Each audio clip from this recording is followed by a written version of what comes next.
Kumusta mga kabusa?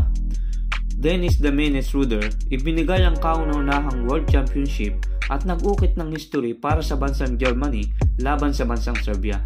Samantalang ang bansang Canada naman ang mag-uuwi ng silver medal kontra sa National Team USA matapos silang pataubin.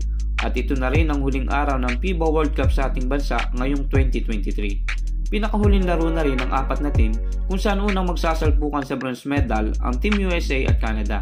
Hindi na rin makakapaglaro sina Triple J, Brandon Ingram at Paolo Banchero due to illness ayon sa report. Subalit kahit ganun pa man, sa first half ay dikdikan ang laban 58-56, lamang ng 2 puntos ang Canada.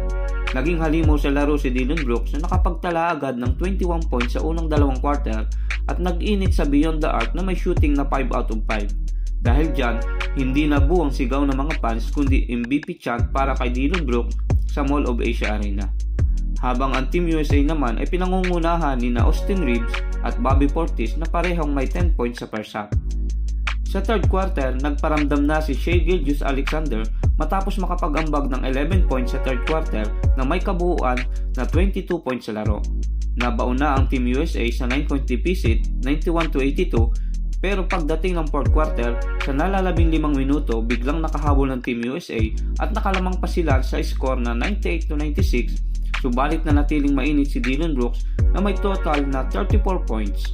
Sa nalalabing 4 na segundo, may kalamangan pa ang Canada na 4 na puntos, 111-107, at pumasok ang unang free throw ng Mikal Bridges, 108-111, subalit sa ikalawang free throw ay kusang sinablay ni Bridges at nakuha pa niya ang bola at tumira ng isang cold-blooded corner 3 kaya humantong pa ito sa overtime.